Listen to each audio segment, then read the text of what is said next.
నమస్కారం, B news కి స్వాగతం. నేను మీ మహంతి. ముందుగా ముఖ్యాంశాలు. నేడు విజయవాడలో ప్రధానమంత్రి మోడీ రోడ్ షో. ప్రధాని మోడీ రాకతో ట్రాఫిక్ ని మళ్లించిన పోలీసులు.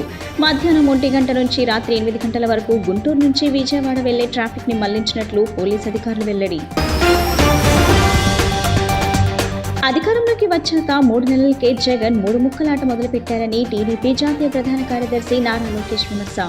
రాబోయే ఎన్నికల్లో కూటమి విజయదుందుబి మోగించి ప్రజాప్రభుత్వం అధికారంలోకి వచ్చాక విశాఖపట్నాన్ని ఐటీ రాజధానిగా తీర్చిదిద్దామని వెల్లడి.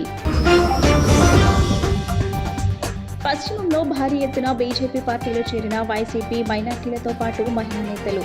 ఓటు వేసి గెలిపించండి, 5 ఏళ్లు మీకోసం కష్టపడతా అని పశ్చిమ బీజేపీ అభ్యర్థి సుష్మా చౌదరి విజ్ఞప్తి. ఎన్టీఆర్ జిల్లాలోని 7 నియోజకవర్గాలు, విజయవాడ పార్లమెంట్ నియోజకవర్గానికి సంబంధించిన కౌంటింగ్ స్ట్రాంగ్ రూమ్లను పరిశీలించిన కలెక్టర్ ఎస్ ఢిల్లీరావు. కేంద్ర రాష్ట్ర ఎన్నికల కమిషన్ మార్గదర్శకాల మేరకు స్ట్రాంగ్ రూముల వద్ద భద్రత తదితర చర్యలు చేపట్టాలని ఆదేశం. ఈ నెల 8న ప్రధానమంత్రి నరేంద్ర మోడీ విజయవాడలో రోడ్ షో సందర్భంగా గుంటూరు నుంచి విజయవాడ వైపు వెళ్లే వాహనాలను మధ్యాహ్నం 1 గంట నుంచి రాత్రి 8 గంటల వరకు ట్రాఫిక్ మళ్లించినట్లు పోలీస్ అధికారులు మంగళవారం ఓ ప్రకటనలో తెలిపారు. గుంటూరు నుంచి విజయవాడ వైపునకు వెళ్లే వాహనాలు బుడంపాడు అండర్ పాస్ నుంచి నారా కోడూరు, చేబ్రోలు, పొన్నూరు, చందూలు, చెరుకుపల్లి, బట్టిప్రోలు, రేపల్లె, అవనిగడ్డ, మచిలీపట్నం మీదుగా హనుమాన్ జంక్షన్ దగ్గరలోని జాతీయ రహదారి 16 వైపు వెళ్లాలని తెలిపారు. గుంటూరు నుంచి హైదరాబాద్ వెళ్లే వాహనాలు చుట్టుకుంట నుంచి పేరేచెర్ల, సత్తెనపల్లి, పిడుగురాల మీదుగా హైదరాబాద్ వెళ్లాలని సూచించారు. రాబోయే ఎన్నికల్లో కూటమి విజయదుందుబి మోగించి ప్రజాప్రభుత్వం అధికారంలోకి వచ్చాక విశాఖపట్నాన్ని ఐటీ రాజధానిగా తీర్చిదిద్దుతామని టీడీపీ జాతీయ ప్రధాన కార్యదర్శి నారా లోకేష్ పేర్కొన్నారు. అధికారంలోకి వచ్చాక 3 నెలలకే జగన్ 3 ముక్కలాట మొదలుపెట్టారని విమర్శించారు. కానీ కర్నూలులో ఒక్క ఇటుక లేదు, అమరావతిని సర్వనాశనం చేశారంటూ మండిపడ్డారు. విజయనగరం ఎంఆర్ స్టేడియం గ్రౌండ్స్ లో ఏర్పాటు చేసిన యువగలం సభలో లోకేష్ పాల్గొన్నారు. ఈ సందర్భంగా లోకేష్ మాట్లాడుతూ అధికారంలోకి వచ్చాక 3 నెలలకే జగన్ 3 ముక్కలాట మొదలుపెట్టారని విమర్శించారు. కర్నూలు న్యాయ రాజధాని, ఉత్తరాంధ్రకు పరిపాలన రాజధాని, లెజిస్లేటివ్ క్యాపిటల్ గా అమరావతి అన్నారని వెల్లడించారు. కానీ కర్నూలులో ఒక్క ఇటుక లేదు, అమరావతిని సర్వనాశనం చేశారంటూ మండిపడ్డారు. విశాఖపట్నంలో ఒక్క భవనమైన కట్టారా? రుషికొండకు గుండు కొట్టి ఒక్క వ్యక్తి బతకడానికి 500 కోట్లతో ప్యాలెస్ కట్టుకున్నారు. ఆ డబ్బుతో విజయనగరం జిల్లాలో పేదలందరికీ ఇల్లు నిర్మించే అవకాశం ఉండేది. నిబంధనలు ఉల్లంఘించి రుషికొండలో కట్టిన ప్యాలెస్ కు కేంద్రం 200 కోట్లు పెనాల్టీ కూడా విధించింది. మొత్తం 700 కోట్లు దుర్వినియోగం చేశారు. రాష్ట్రపతి భవనానికి కూడా అంత ఖర్చు పెట్టలేదన్నారు. బిల్డప్ బాబాయ్ ఏంటది? బిల్డప్ బాబాయ్ 1000 కోట్ల రూపాయలు ప్రజాధనాన్ని లూటీ చేసి ఖర్చు పెట్టి ఇప్పుడు ఏకంగా నువ్వే మా నమ్మకం అని బోర్డులు పెట్టారు. భూముల దగ్గరకు వస్తే కొత్త చట్టం తీసుకొచ్చారు తల్లి. దాని పేరు ల్యాండ్ టైటిలింగ్ యాక్ట్ అంట, భూ హక్కుల చట్టం అంట. ఆ చట్టం చదివిన తర్వాత నాకు అర్థమైంది తల్లి, మన భూములు కొట్టేదానికి సిద్ధంగా ఉన్నారని. ఓటు వేసి గెలిపించండి, 5 ఏళ్లు మీకోసం కష్టపడతా అని పశ్చిమ బీజేపీ అభ్యర్థి సుష్మా చౌదరి విజ్ఞప్తి చేశారు. ఉదయం 6 గంటలకి పోలింగ్ బూతుల వద్దకు వెళ్లి అత్యధిక శాతం పోలింగ్ జరిగేలా ప్రజలు తమ ఓట్ల హక్కును వినియోగించుకోవాలని కోరారు. వైసీపీ సీనియర్ నాయకుడు దాడి అప్పారావు నాయకత్వంలో భారీ సంఖ్యలో వైసీపీ కార్యకర్తలు భారీ ఎత్తున మైనార్టీలు, ముఖ్యంగా మహిళలు మంగళవారం సుష్మా చౌదరి సమక్షంలో బీజేపీలో చేరారు. ఈ సందర్భంగా ఆయన మాట్లాడుతూ ఎన్నికలకు సమయం 4 రోజులే ఉన్నందున కూటమి శ్రేణులంతా కష్టపడాలి, ఆ తర్వాత 5 ఏళ్లు ప్రజల సంక్షేమం కోసం తాను కష్టపడతానని సుష్మా చౌదరి హామీ ఇచ్చారు. పోలింగ్ ఉదయం 6 గంటలకే బూత్లకు చేరుకుని ఓటింగ్ శాతం 70 దాటేలా ఓట్లు వేయాలని కోరారు. కార్యక్రమంలో కన్నా రజని, కనిశెట్టి లక్ష్మణరావు, పైలా సోమినాయుడు, కామా దేవరాజ్, కనిశెట్టి లక్ష్మణరావు, గన్నవరపు శ్రీనివాసరావు తదితరులు పాల్గొన్నారు. అందరూ కూడా ఎంతో మంది భారతీయ జనతా పార్టీ కండువా వేసుకోవడం జరిగింది. అంటే భారతీయ జనతా పార్టీ అందరికీ తెలిసిన విషయమే, భారతదేశంలో అతిపెద్ద పార్టీ.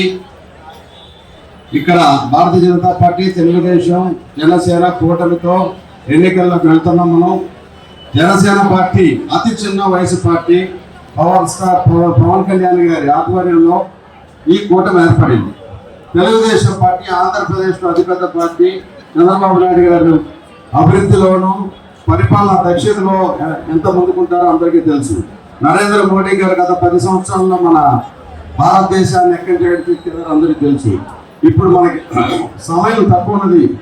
కాబట్టి ఈ వచ్చే 5 రోజులు మీరందరూ కూడా సైనికుల్లాగా పనిచేసి మీరందరూ చేరిన వాళ్ళు ఎలాగో ఓట్లు వేస్తారు, కానీ 10 మందికి చెప్పి ఓటర్ మహాశైలందరినీ కూడా తీసుకొచ్చి రేపు మే 13వ తేదీన ఎన్టీఆర్ జిల్లాలోని 7 నియోజకవర్గాలు, విజయవాడ పార్లమెంట్ నియోజకవర్గానికి సంబంధించి ఇబ్రహీంపట్నం జూపూడిలోని Nova, Nimra college of engineering and technology కళాశాలలోని కౌంటింగ్ స్ట్రాంగ్ రూమ్లను జిల్లా ఎన్నికల అధికారి కలెక్టర్ ఎస్ ఢిల్లీరావు పరిశీలించారు. కేంద్ర రాష్ట్ర ఎన్నికల కమిషన్ మార్గదర్శకాల మేరకు స్ట్రాంగ్ రూముల వద్ద భద్రత తదితర చర్యలు చేపట్టాలని ఢిల్లీరావు తెలిపారు. ఈ నెల 13వ తేదీ పోలింగ్ అనంతరం ఈవీఎంలను నోవా, నిమ్రా ఇంజనీరింగ్ కళాశాలలో భద్రపరచనున్నారు. కేంద్ర రాష్ట్ర ఎన్నికల కమిషన్ మార్గదర్శకాల మేరకు స్ట్రాంగ్ రూముల వద్ద భద్రత తదితర చర్యలు చేపట్టాలని కలెక్టర్ ఢిల్లీరావు తెలిపారు. పోలింగ్ కౌంటింగ్ కేంద్రాలకు వెళ్లే రూట్ మ్యాప్, భద్రత ఏర్పాట్లపై చర్చించి పలు సూచనలు చేశారు. ఈవీఎం స్ట్రాంగ్ రూమ్ల భద్రత పటిష్టంగా ఉండాలని, అలాగే బందోబస్తు కూడా పకడ్బందీగా చేయాలని ఆదేశించారు. సీసీ కెమెరాల పర్యవేక్షణలో నిరంతరం నిఘా ఉంచాలని సూచించారు. కౌంటింగ్ హాల్లో ఓట్ల లెక్కింపునకు అనువైన సౌకర్యాలను పరిశీలించి స్ట్రాంగ్ రూమ్లను పక్కనే ఓట్ల లెక్కింపు కేంద్రం ఉండేలా చూడాలని పేర్కొన్నారు.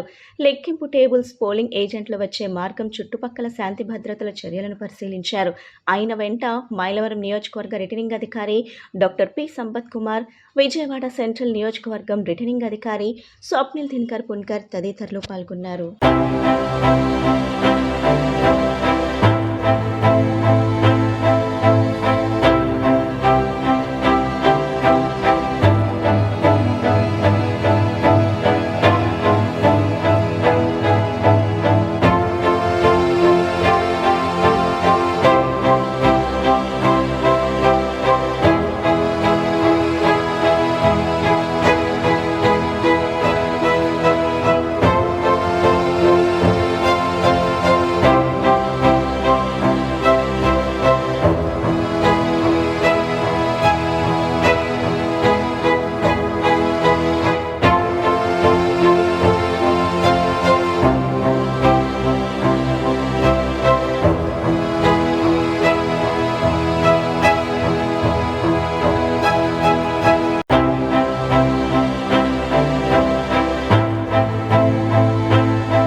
నగరంలో మంగళవారం సాయంత్రం ఈదురుగాలు బీభత్సం సృష్టించాయి. ఉదయం నుంచి భానుడి భగభగలతో అల్లాడిన ప్రజలు సాయంత్రం వాతావరణం చల్లబడటంతో సేద తీరారు. సాయంత్రం 4 గంటల ప్రాంతంలో ఈదురుగాలులు వీచి కారు మబ్బులు కమ్మేశాయి. కొన్ని ప్రాంతాల్లో ఫ్లెక్సీలు ఊడిపోయాయి. పలు ప్రాంతాల్లో చెట్టు కొమ్మలు విరిగిపడ్డాయి.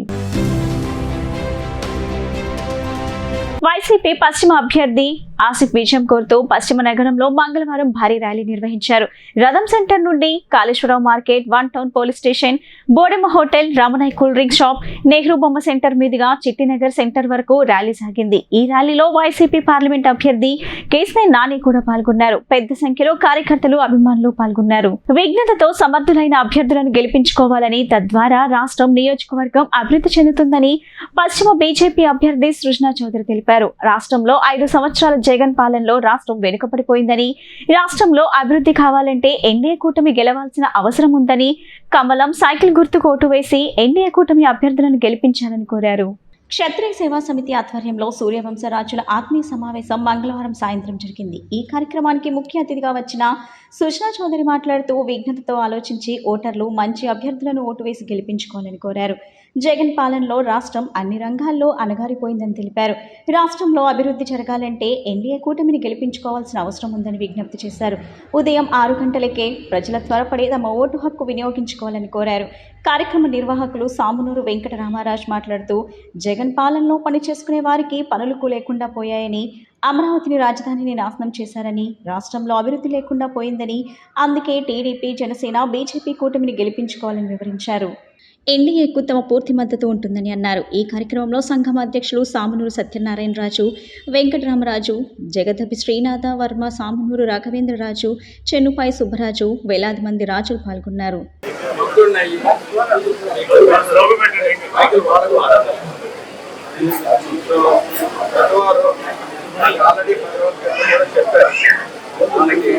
క్షత్రియ సామాజిక వర్గానికి పశ్చిమ నియోజకవర్గంలో చిన్న చిన్న కమ్యూనిటీ హాలు ఇలాంటివి ఉన్నాయి. అది కాక వాళ్ళు చెప్పింది ఒకటే నాకు కళ్యాణం అది ప్రభుత్వ పరంగా కాదు, సొంతంగా కూడా నేను సహాయం చేయగలను.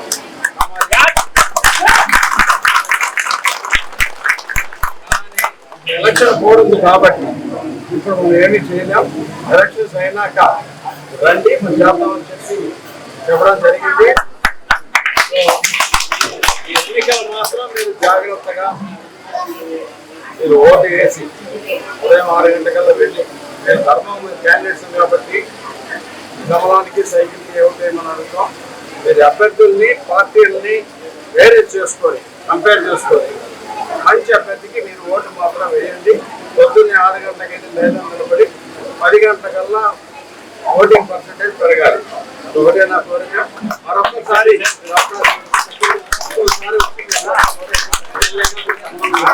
అమరావతి రాజధాని, ప్రత్యేక హోదా, విభజన హామీలతో పాటు విజయవాడ సమగ్ర అభివృద్ధి ధ్యేయంగా జై భారత్ ఎన్నికల బరిలో నిలిచిందని పశ్చిమ ఎమ్మెల్యే అభ్యర్థి పోతిన వెంకటరామారావు చెప్పారు.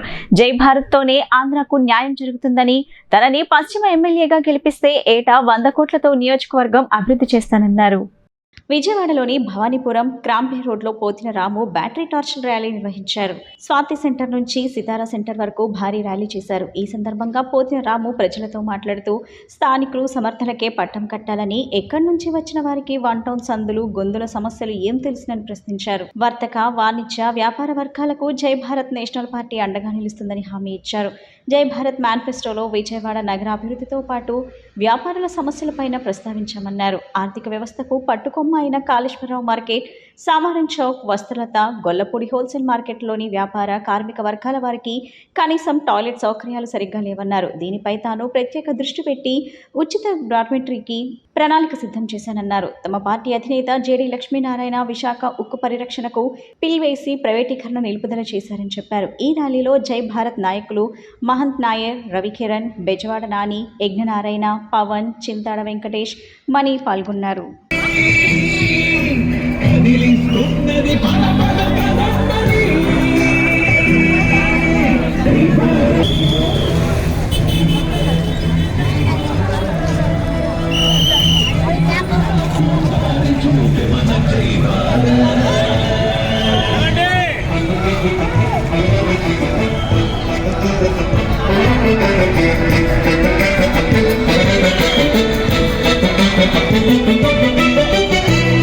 విజయవాడలో నేడు జరిగే ప్రధానమంత్రి మోడీ పర్యటన విజయవంతం చేయాలని ఎన్టీఆర్ జిల్లా BJP minority Morcha general secretary Praveen Ranka తెలిపారు.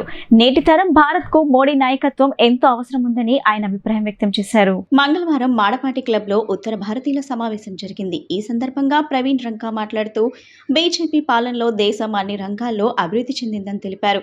నేడు మన దేశ ప్రపంచం దేశాలన్నింటికీ ఆదర్శవంతంగా మారిపోయిందని, ఆ ఘనత మోడీకి చెందుతుందన్నారు. అంతేకాకుండా మోడీ పాలనలో అనేక సంచలన నిర్ణయాలు తీసుకుని భారతీయుల గుండెల్లో చిరస్థాయిగా మోడీ నిలిచిపోయారని తెలిపారు. అలాంటి ప్రధాని మోడీ విజయవాడ నగరానికి రావటం తమ అదృష్టంగా భావిస్తున్నామని అన్నారు. ఈ సమావేశానికి రాజస్థాన్ నుండి ఆ రాష్ట్ర బీజేపీ అధ్యక్షుడు, రాజ్యసభ సభ్యుడైన సిపి జోషి వచ్చి తన సందేశాన్ని ఇచ్చారని తెలిపారు. ఈ కార్యక్రమంలో పెద్ద సంఖ్యలో విజయవాడలోని ఉత్తర భారతీయులు పాల్గొన్నారు.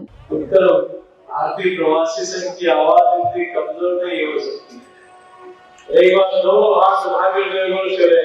बोल भारत माता की, भारत माता की, वंदे मातरम, वंदे मातरम। నమస్కారం. జై జినేంద్ర, జై శ్రీరామ్.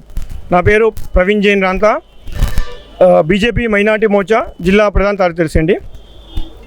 ఈరోజు మన రాజస్థాన్ భారతీయ జనతా పార్టీ అధ్యక్షులు మరియు రాజ్యసభ సదస్సులు అయిన శ్రీమాన్ సిపి జోషి గారు విజయవాడ వచ్చి ఉన్నారు. ఆ సందర్భంగా ఇక్కడ ఉత్తర భారతీయ ప్రవాసీ సంఘ్ వారి ఆధ్వర్యంలో ఒక మీట్ ది సొసైటీ అనే ప్రోగ్రాం పెట్టామండి. ఈ ప్రోగ్రాంలో విజయవాడలో నివసిస్తున్న అనేక మంది ఉత్తర భారతీయులు సిపి జోషి గారితో మాటామంతి ప్రోగ్రాం జరుగుతుంది. వారి యొక్క ఇతర సమస్యలని వారికి విన్నపమిస్తాం. అవి సిపి జోషి గారు వారి మాధ్యమం ద్వారా సెంట్రల్ గవర్నమెంట్కి, స్టేట్ గవర్నమెంట్కి విన్నపిస్తారు.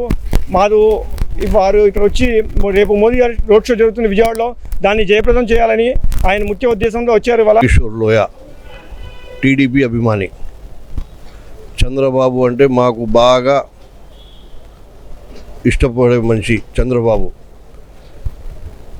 ఇప్పుడు జరగబోయే ఈ కార్యక్రమం రేపు మోదీ గారు వస్తున్నారు కాబట్టి అందరినీ రేపు ఆ మోదీ గారి ర్యాలీలో భాగం చేయాలని దానికోసం మీటింగ్ పెట్టాం. ఈసారి వచ్చేది 400 పార్ మోదీ గారు. ఇక్కడ వచ్చేసి బీజేపీ, టీడీపీ, జనసేన బాగా మెజార్టీలో గెలుస్తారు. ఇంకా ఈ రాష్ట్రం కూడా బాగుపడుతుంది, వ్యాపారం కూడా బాగుంటుంది. మేము చేసిన అభివృద్ధి పనులు కళ్లకు కనిపిస్తున్నాయని ఏ ప్రాంతానికి వెళ్లినా ప్రజలే చెబుతున్నారని వైఎస్ఆర్సీపీ తూర్పు అసెంబ్లీ అభ్యర్థి దేవినేని అవినాష్ అన్నారు. అభివృద్ధిని చూడలేని గద్దె రామ్మోహన్ సొల్లు కబుర్లు చెబుతున్నారని, ఆయన చేసిన అభివృద్ధి ఏమిటో చెప్పాలని సవాల్ విసిరారు. ఎన్నికల ప్రచారంలో భాగంగా లబ్బిపేట, పోలీస్ క్వార్టర్స్, పున్నమి తోట ప్రాంతాల్లో పర్యటించారు. ఈ సందర్భంగా అవినాష్ మాట్లాడుతూ మైనార్టీల చిరకాల కోరిక నెరవేరుస్తూ షాదీఖానా నిర్మాణం చేస్తున్నామన్నారు. దానికోసం స్థలం కేటాయించడమే కాకుండా 2 కోట్లు వెచ్చించి భవన నిర్మాణం చేస్తున్నట్లు తెలిపారు. ఏ ప్రాంతానికి వెళ్లినా మేము చేసిన అభివృద్ధి గద్దె రామ్మోహన్ అసమర్థుడని 10 ఏళ్లు ఆయనతో కలిసి ఉన్న ఎంపీ కేశినేని శ్రీనివాస్ అంటున్నారని పేర్కొన్నారు. నియోజకవర్గంలో 2,000 కోట్ల అభివృద్ధి చేశానని చెబుతున్నాడని, కానీ ఆ పనులు ఎక్కడా కనిపించడం లేదన్నారు. గద్దె గన్మెన్లను పెట్టుకోకపోవడానికి కారణం చీకటి వ్యవహారాలే అన్నారు. పేకాట, బెట్టింగ్, గంజాయి వ్యవహారాలు ప్రజలకు తెలుస్తాయని సెక్యూరిటీకి దూరంగా ఉన్నట్లు తెలిపారు. కాల్ మనీ, సెక్స్ రాకెట్ తో మహిళల జీవితాలను నాశనం చేశాడన్నారు. ప్రజల ముందు మంచిగా ఉంటూ నటించడం గద్దెకి అలవాటేనన్నారు. దురలవాట్లు లేవని ప్రమాణం చేసే దమ్ముందా అని ప్రశ్నించారు. కరోనా సమయంలో ఎక్కడ దాక్కున్నామని ఎద్దేవా చేశారు. మేము ప్రతి డివిజన్ ను అభివృద్ధి చేశామని, ముస్లింలకు నీవు ఏం చేశావో చెప్పగలవా అని నిలదీశారు. ప్రధాని మోడీని తిడుతూ గతంలో కవితలు రాసిన గద్దె అనురాధ ఇప్పుడు ఏ మొహం పెట్టుకొని ఆయన దగ్గరికి వెళ్తారని ప్రశ్నించారు. ప్రజలు టీడీపీ నేతలను నమ్మే పరిస్థితి లేదన్నారు. కార్యక్రమంలో division corporator MD Rehana Naheed, cooption సభ్యుడు సయ్యద్ అలీం, పార్టీ నాయకులు చింతగుంట విజయ్, బుర్రి జగజ్జీవన్ రామ్, రంగా, సుభాని తదితరులు పాల్గొన్నారు. డివిజన్లో మా సోదరిమణి డివిజన్ కార్పొరేటర్ రెహనా గారు ఒక నాయకత్వంలో నేను, సోదరులు కోఆప్షన్ సభ్యులు అలీం గారు కానివ్వండి, మాజీ కార్పొరేటర్ సుజాత గారు కానివ్వండి, సీనియర్ నాయకులు వలీ గారు కానివ్వండి, మండల అధ్యక్షులు జగ్గా గారు కానివ్వండి, అదేవిధంగా పెద్దలు, మిగిలిన డివిజన్ పెద్దలు అందరూ కూడా పాల్గొని ఈరోజు లబ్బిపేట ప్రాంతంలో ఇంటింటికి ప్రచార కార్యక్రమం నిర్వహిస్తూ, ముఖ్యంగా మా మైనార్టీ సోదరులు ఎక్కువగా ఉండే లబ్బిపేట ప్రాంతంలో అడుగరుగున గడప జగన్మోహన్ రెడ్డి గారి నాయకత్వాన్ని మెచ్చుకుంటూ, ఏదైతే ఆయన గుండెల మీద చెయ్యేసుకుని చెప్పుకునే నా మైనార్టీ, నా బీసీ, నా ఎస్సీ అని చెప్పిన గుండెల మీద చెయ్యేసుకుని చెప్పుకునే జగన్మోహన్ రెడ్డి గారిని అభిమానించే వాళ్ళు ఈ ప్రాంతంలో వేలాది మంది ఉన్నారు. తెలుగుదేశం పార్టీకి ఇక్కడ పునాదులు లేవు, ఇక్కడ అసలు మనుషులే లేరు, ఒక వ్యవస్థే లేదు. అదేవిధంగా ఈ 5 సంవత్సరాల్లో ఈ ప్రాంతంలో 19వ డివిజన్లో ఫకీర్గూడెం కానివ్వండి, గ్రీన్ ల్యాండ్స్ కానివ్వండి, లబ్బిపేట ప్రాంతం కానివ్వండి, ఈరోజు బృందావన కాలనీ కానివ్వండి, మెయిన్ బందర్ రోడ్డే కానివ్వండి, అన్ని విధాలుగా ఇక్కడ ఉన్న ప్రజానికానికి సంక్షేమ కార్యక్రమాలతో పాటు అభివృద్ధి కార్యక్రమాలు చేసింది జగన్మోహన్ రెడ్డి గారి ప్రభుత్వం. నాయి బ్రాహ్మణులకు అన్ని రంగాల్లో సముచిత స్థానం కల్పించిన జగనన్న వెంటే రాష్ట్రంలోని నాయి బ్రాహ్మణులంతా నడుస్తామని నాయి బ్రాహ్మణ కార్పొరేషన్ డైరెక్టర్ మల్కాపురం కనకారావు పేర్కొన్నారు. గత ప్రభుత్వాలు నాయి బ్రాహ్మణులను కేవలం ఓట్ బ్యాంకుగా మాత్రమే వాడుకున్నాయని అన్నారు. సెంట్రల్ నియోజకవర్గంలోని నాయి బ్రాహ్మణులంతా వెల్లంపల్లి శ్రీనివాసరావు గెలుపునకు కృషి చేస్తామని తెలిపారు. సింగ్నగర్ ఆంధ్రప్రభ కాలనీలోని వైఎస్ఆర్సీపీ సెంట్రల్ నియోజకవర్గ కార్యాలయంలో మంగళవారం విలేకరుల సమావేశం నిర్వహించారు. దీనిలో పాల్గొన్న ఆయన మాట్లాడుతూ, ఈ రాష్ట్రంలోని దేవాలయాల పాలక మండలి నుంచి టీటీడీ బోర్డు మెంబర్ల వరకు నాయి బ్రాహ్మణులకు సముచిత స్థానం కల్పించిన ఘనత సీఎం జగన్కే దక్కిందన్నారు. గత ప్రభుత్వాలు నాయి బ్రాహ్మణులను కేవలం ఓట్ బ్యాంకుగా మాత్రమే వాడుకున్నాయని అన్నారు. సెంట్రల్ నియోజకవర్గంలోని నాయి బ్రాహ్మణులంతా వెల్లంపల్లి శ్రీనివాసరావు గెలుపునకు కృషి చేస్తామని తెలిపారు. రాష్ట్ర వ్యాప్తంగా వైఎస్ఆర్సీపీ అభ్యర్థుల గెలుపునకు తామంతా కష్టపడతామని తెలిపారు. ఈ సమావేశంలో ఆర్ గణపతిరావు, మల్లవరపు నరసింహారావు, రాము పాల్గొన్నారు.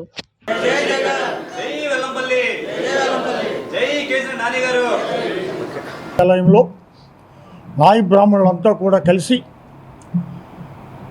సీఎం జగన్ గారికి, ఎంపీ కేశినేని నాని గారికి, అలాగే మా ప్రీతం నాయకులు వెల్లంపల్లి శ్రీనివాస్ గారికి సపోర్ట్ చేయడానికి మేమంతా కూడా ఈ మీడియా సమావేశం ఏర్పాటు చేయడం జరిగింది. నా పేరు మల్కాపురం కనకారావు, రాష్ట్ర నాయి బ్రాహ్మణ కార్పొరేషన్ డైరెక్టరు, అలాగే రాష్ట్ర నాయి బ్రాహ్మణ సంక్షేమ సంఘం అధ్యక్షుడిగా చేస్తున్నాను. మరి బీసీ స్టేట్ వైస్ ప్రెసిడెంట్గా సేవలు అందిస్తూ ఉన్నాను. మాకు ఈరోజు ముఖ్యంగా ఈ పార్టీ ఈరోజు సమావేశం ముఖ్య ఉద్దేశం ఏంటంటే రేపు 13వ తారీఖు నాడు 2024 ఎలక్షన్స్లో మా ప్రీతమ నేత వెల్లంపల్లి శ్రీనివాసు గారిని అత్యధిక మెజార్టీతో గెలిపించడానికి మేమంతా కూడా సిద్ధంగా ఉండి, మరి నాయి బ్రాహ్మణులకి సీఎం జగన్ గారు మాకు అనేక 6 జీవోలు ఇచ్చారు. ఈ జీవోలన్నీ కూడా గత ప్రభుత్వంలో ఎప్పుడు కూడా నాయి బ్రాహ్మణులనే మాకు ఏ ప్రభుత్వం కూడా సరైన న్యాయం చేయలేదు. సీఎం జగన్ గారు వచ్చిన తర్వాత జగనన్న చేదోడు పథకం అయితేనేమి, అలాగే టీటీడీ బోర్డు దగ్గర నుంచి కూడా ప్రతి దేవాలయంలో నాయి బ్రాహ్మణులు సేవ చేసేటువంటి మా జాతిని తీసుకొచ్చి పాలకులుగా నియమించిన ఘనత సీఎం జగన్మోహన్ రెడ్డి గారికి దక్కుతుందని సెంట్రల్ నియోజకవర్గ ఎమ్మెల్యే గారు శ్రీ వెల్లంపల్లి శ్రీనివాసరావు కార్యాలయంలో మా నాయి బ్రాహ్మణుల ప్రెస్ మీట్కి ఇచ్చేసినటువంటి సోదరులందరూ కూడా ప్రత్యేక కృతజ్ఞతలు తెలియజేసుకుంటూ, ఈ ప్రభుత్వానికి గత ప్రభుత్వానికి మా నాయి బ్రాహ్మణులపై జరిగినటువంటి మంచి చెడు మీద 2 విషయాల మీద మాట్లాడదలుచుకున్నాను. నేను గత ప్రభుత్వంలో చంద్రబాబు గారు ఆదరణ పథకం అని చెప్పి కుర్చీలు ఇస్తామని చెప్పి 8,000 రూపాయలు పడ్డ కుర్చీని 28,000 రూపాయలు చెప్పి ఎన్నో లక్షల కోట్లు దోచుకున్నారు. సంక్షేమ సంఘం కార్యదర్శిని మరియు సేవా సంఘం కార్యదర్శిని కూడాను. ఈరోజు మేము తెలియజేసేది ఏంటంటే, మీ మీడియా ద్వారా తెలియజేసేది, ఈరోజు వెల్లంపల్లి గారి ఆఫీస్లో సెంట్రల్ నియోజకవర్గంలో మీ మీడియా ద్వారా తెలియజేయబడేది ఏంటంటే, వెల్లంపల్లి గారిని అత్యధిక మెజార్టీతో గెలిపించాలని, మరియు మాకు రాష్ట్ర ప్రభుత్వం గతంలో చేసిన వాటికి మేము కృతజ్ఞతలు తెలియజేసుకుంటూ ఉన్నాం. ఇవాళ సభ్య సమాజంలో మేము ఒక నాయ బ్రాహ్మణుడిగా, ఇది గతంలో ఏంటంటే మంగళోడానికి ఆగేసేవాళ్ళు, అది లేకుండా ఒక నాయ బ్రాహ్మణుడిగా బతకడానికి ఒక అవకాశం కల్పించిన జగన్మోహన్ రెడ్డి గారికి ధన్యవాదాలు. శ్రీ కనకదుర్గ విజయవాడ నాయ బ్రాహ్మణ సౌహృదాల సంఘం నగర ప్రధాన కార్యదర్శి. ముఖ్యంగా ఈరోజు ఈ సమావేశం ఏర్పాటు చేయడానికి ముఖ్య కారణం వెల్లంపల్లి శ్రీనివాసరావు గారిని, అలాగే పార్లమెంట్ సభ్యులు కేశినేని నాని గారిని అత్యధిక మెజార్టీతో గెలిపించుకోవడం కోసం ఈ సమావేశం ఏర్పాటు చేయడం జరిగింది. వార్తలు ముగించే ముందు ముఖ్యాంశాలు మరోసారి. నేడు విజయవాడలో ప్రధానమంత్రి మోడీ రోడ్ షో. ప్రధాని మోడీ రాకతో ట్రాఫిక్ ని మళ్లించిన పోలీసులు. మధ్యాహ్నం 1 గంట నుంచి రాత్రి 8 గంటల వరకు గుంటూరు నుంచి విజయవాడ వెళ్లే ట్రాఫిక్ ని మళ్లించినట్లు పోలీసు అధికారులు వెల్లడి. అధికారంలోకి వచ్చాక 3 నెలలకే జగన్ 3 ముక్కలాట మొదలుపెట్టారని టీడీపీ జాతీయ ప్రధాన కార్యదర్శి నారా లోకేష్ విమర్శ. రాబోయే ఎన్నికల్లో కూటమి విజయదుందుబి మోగించి ప్రజాప్రభుత్వం అధికారంలోకి వచ్చాక విశాఖపట్నాన్ని ఐటీ రాజధానిగా తీర్చిదిద్దామని వెల్లడి. పశ్చిమంలో భారీ ఎత్తున బీజేపీ పార్టీలో చేరిన వైసీపీ మైనార్టీలతో పాటు మహిళా నేతలు. ఓటు వేసి గెలిపించండి, 5 ఏళ్లు మీకోసం కష్టపడతా అని పశ్చిమ బీజేపీ అభ్యర్థి సుష్మా చౌదరి విజ్ఞప్తి. ఎన్టీఆర్ జిల్లాలోని 7 నియోజకవర్గాలు, విజయవాడ పార్లమెంట్ నియోజకవర్గానికి సంబంధించిన కౌంటింగ్ స్ట్రాంగ్ రూమ్లను పరిశీలించిన కలెక్టర్ ఎస్ ఢిల్లీరావు. కేంద్ర రాష్ట్ర ఎన్నికల కమిషన్ మార్గదర్శకాల మేరకు స్ట్రాంగ్ రూముల వద్ద భద్రత తదితర చర్యలు చేపట్టాలని ఆదేశం. ఈ బులెటిన్ ఇంతటితో సమాప్తం. తిరిగి మరో బులెటిన్ కలుద్దాం. నమస్కారం.